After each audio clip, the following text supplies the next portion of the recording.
Hey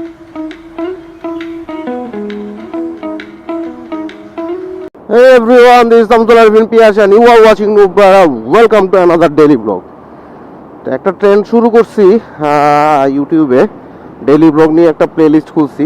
already দুইটা video upload হয়েছে, একটা ভিডিও আজকে আপলোড হবে। সো ডেইলি ব্লগটা আপনাদের কেমন লাগে জানাবেন। ডেইলি ব্লগে কি কি এডিট করা লাগবে, কি কি অ্যাড করা লাগবে তা অবশ্যই আইডিয়া দিবেন। যদি কোনো কিছু সাজেশন থাকে কমেন্ট বক্সে জানাবেন। আর চ্যানেলে নতুন হলে অবশ্যই চ্যানেলে সাবস্ক্রাইব করে দিবেন এবং ভিডিওতে একটা লাইক কমেন্ট করে দিবেন। আপনাদের লাইক কমেন্ট এবং সাবস্ক্রাইবের উপর অ্যাকচুয়ালি আসলে ইন্সপিরেশন পাই যে নতুন ভিডিও আনার জন্য। তো রোদ পড়তেছে, রোদের মাঝখানে দেখি বৃষ্টি পড়তেছে। হায় হায়, রেইনকোট বাইর করার তো আজকে সময় নাই, আজকে দেরি হয়ে গেছে। কি অবস্থা, ভাইজার অলরেডি ফোটা ফোটা বৃষ্টি পরে খোলা হয়ে গেছে। আজকে এখানে বাসের জাম না, আজকে এখানে রিক্সার জাম। কপাল।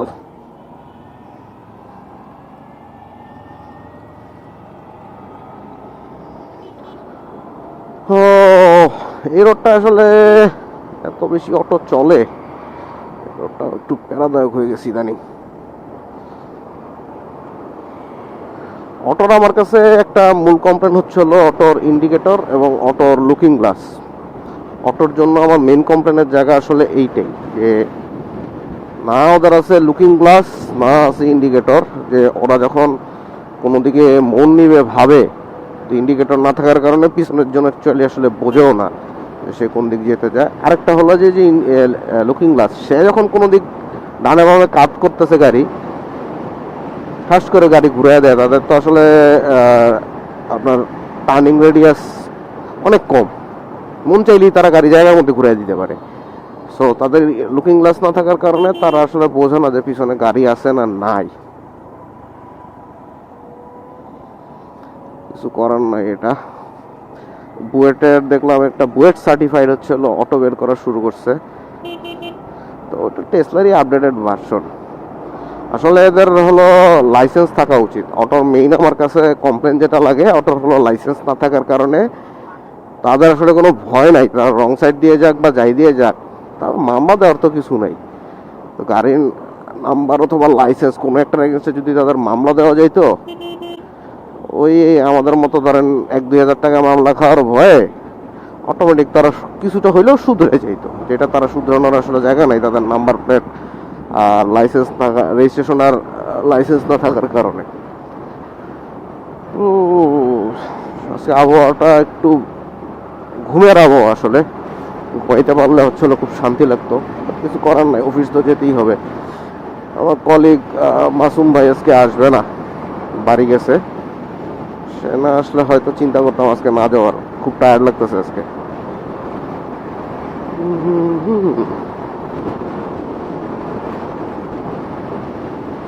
পিছনে এসএফ ভাই আছে, ভাই ভালোই আসতেছে ট্রেনে।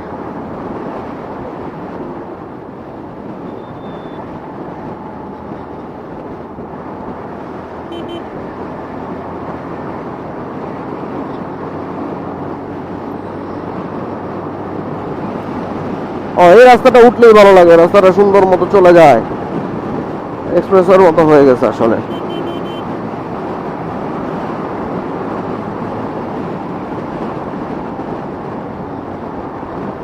এক্সপ্রেসের মতো হয়ে যাওয়ার কারণে এই রাস্তাটা, আগে সাইনবোর্ডের এই জায়গাটা পার হতেই আমার 1-2-3-4 মিনিট লেগে যেত। এখন এটা 1 মিনিটও লাগে না পার হতে, এক টানে উড়ে চলে আসি। রাস্তা ভালো, আর আসলে এটা একটা সুবিধা, রাস্তা ভালো হইলে সময় লাগে না। অলরেডি টাইমের থেকে প্রায় 2 মিনিট করে আগে আছি, যেই টাইমে আসলে প্রতিদিন যাই। দেখা যাক কতটুকু কি আগাইতে পারি। লরি ঘুরাচ্ছে এখানে, এক লাইন ছাড়া যাওয়ার উপায় নাই।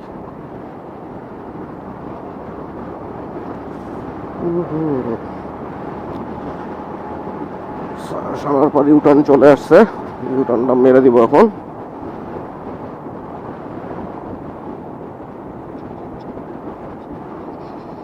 এসএফ ভাই চলে আসছে। জান ভাই, আমি এখান থেকে বামে চলে যাব, ডানে চলে যাব, আপনি যেখান দিয়ে খুশি সেখান দিয়ে চলে যান। আপনার সাথে আমার কোনো রেস নাই, রাস্তায় রেস করাটা উচিত না। যতটুকু তাড়াহুড়ায় চালায় ও ও রেস করব কিভাবে? রেস করার ইচ্ছা থাকলেও সম্ভব না। 250 250 হলে রেস করা কোনো অকাদের বাইরে আমার। এটা চলে আসছে অলমোস্ট এখান থেকে ডান দিয়ে ঢুকে যাব। ঢুকে গেলেই একটা সুন্দর রাস্তা উঠে যাবো। হ্যাঁ, টাইমের অনেক আগে আছি। ইউটার্নে হচ্ছিল 8:15 থাকতে হয় আমার। আজকে ইউটার্ন পার হয়ে এই রোডে ঢুকে গেছি 8:14 বাজে, এখনো 15ই বাজে নাই।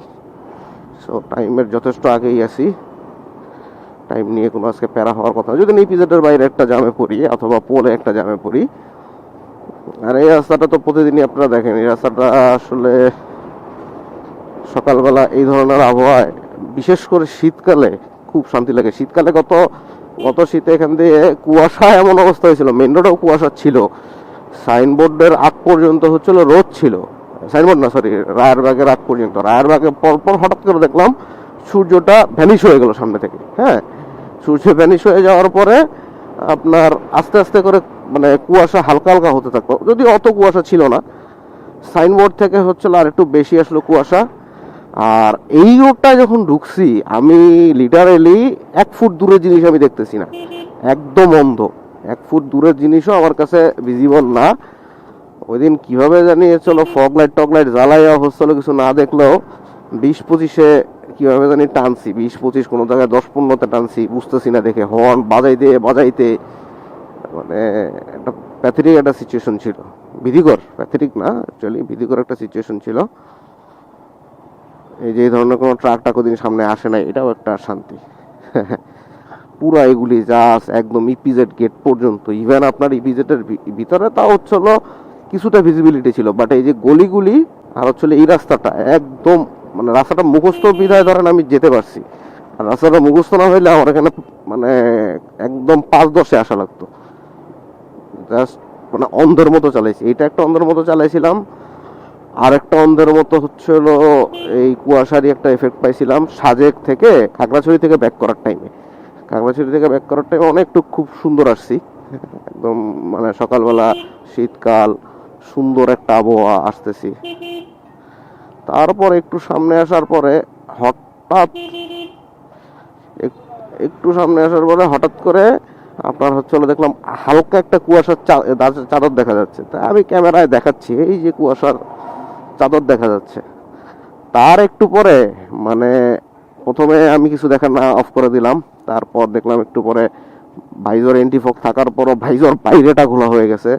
ভাইজর খুললাম, ভাইজর খোলার পরে চশমা খোলা হয়ে গেল।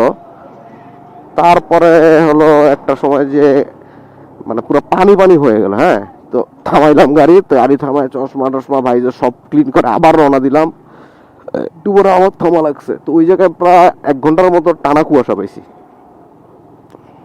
1 ঘন্টার মতো টানা কুয়াশা পাওয়ার কারণে আমার হয়তো ঢাকা পৌঁছাইতে, তাও এই কুয়াশা টুয়াশা মিলে আমি খাগড়াছড়ি থেকে ঢাকা আসছি বাসা পর্যন্ত 9টা ব্রেক সহ 9টা ব্রেক দিছি আমি ওই দিন। লং ব্রেক না হলেও ধরেন 10-15 মিনিট করে 9টা ব্রেক দিছি। 9টা ব্রেকে আমি ঢাকা আসছি, 6 ঘন্টার মধ্যে ঢাকা চলে আসছি। এটা খুব মানে রাস্তা ওই দিন এত ফ্রি পাইছি। ধরেন 80 তুলছি, হ্যাঁ 1 ঘন্টা টানা 80-তে চালাইছি। 1 ঘন্টা 100 ধরছি, 100 টানা 1 ঘন্টা চালাচ্ছে, মানে সামনে কোনো গাড়ি নাই। ফেনীর কাছাকাছি এসে একটা অ্যাক্সিডেন্ট পাইছিলাম।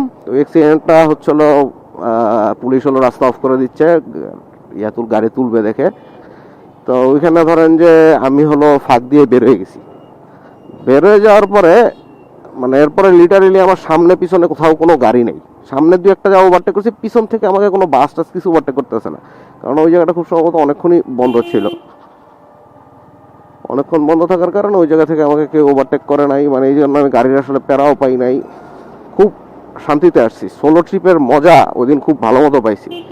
সাজেকের এই বারারহাট পর্যন্ত আসতে খাগড়াছড়ি থেকে যতগুলি জায়গা আমার কাছে ভাল লাগছে, রাবার বাগান বলেন বা এমনি ভাল লাগছে যেসব জায়গায়, সব জায়গায় থামছি। থেমে থেমে হচ্ছে হলো ফিল নিতে আসছি। আর যাওয়ার দিন ছিল আমাদের ভয়ানক ঠান্ডা। আমি 2টা মোজা পরে রওনা দিয়েছিলাম, লিটারেলি 2টা মোজা।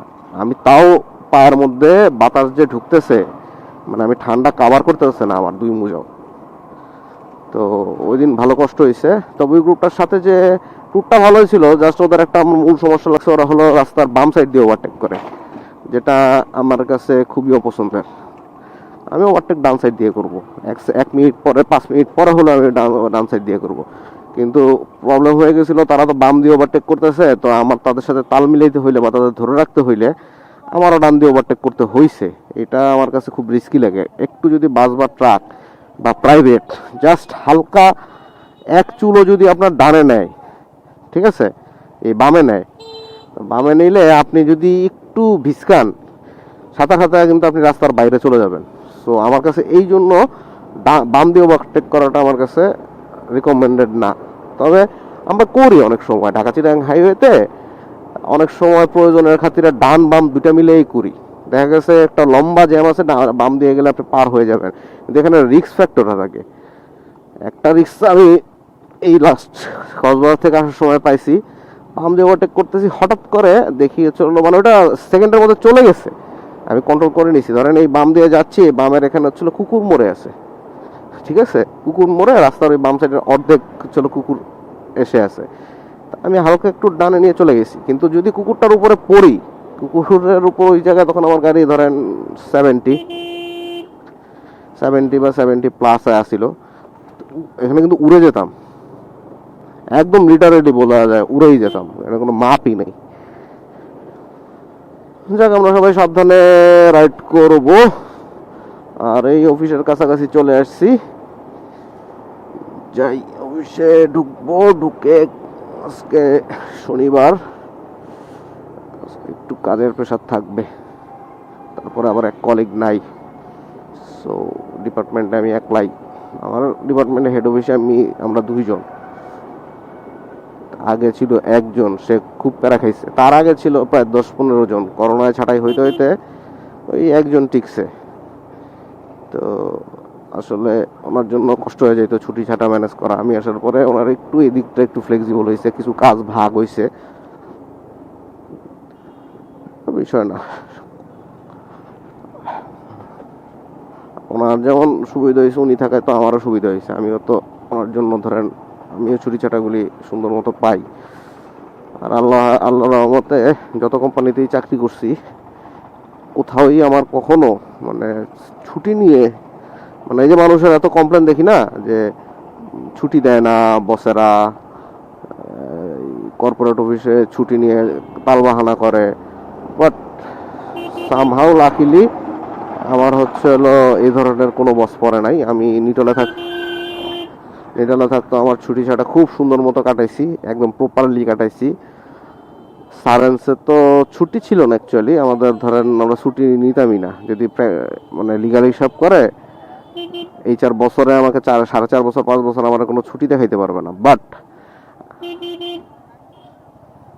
কি করে কোনো ছুটি দেখাইতে পারবে না, আমরা চলে যেতাম ছুটিতে, ল্যাপটপটা নিয়ে সেন্ট মার্টিন চলে গেছি, অফিসের কাজ হইলেই হয়েছে যেখানে থাকি। এটা একটা সুবিধা ছিল। আর এখানে তো গত বছরও সব ছুটি কাটাইয়া হলো লাস্টে 2 দিনের স্যালারি কাটাইয়া ছুটি কাটাইছি, মানে উইথাউট পেতেও 2 দিন ছুটি কাটাইছি। এই জায়গায় অলরেডি উইথাউট পেতে এখন বছরের চলে আগস্ট মাস, এরপর আরো 4 মাস আছে, অলরেডি উইথাউট পেতে একটা কাটানো হয়ে গেছে, বাকি সব ছুটি শেষ। তবে এই বছরেরটা একটু প্যারা হলো যে ঈদে আমাদের 9 দিন ছুটি কাটছে। এই 9 দিন ছুটি না কাটলে ধরেন যে সামনের কয়েকটা মাস আরো শান্তিতে ছুটি কাটাইতে হবে, উইথাউট পেতে সামনের ট্যুরগুলি দেওয়া লাগবে। তো আজকের ভিডিওটা এই পর্যন্তই, চলে আসছে অফিসের কাছাকাছি, দেখা হবে সামনের কোনো ভিডিওতে। সেই পর্যন্ত সবাই ভালো থাকবেন, সুস্থ থাকবেন এবং করতে থাকবেন চিল। তো দেখা হবে সামনের কোনো ভিডিওতে, টিল দেন, খোদা হাফেজ।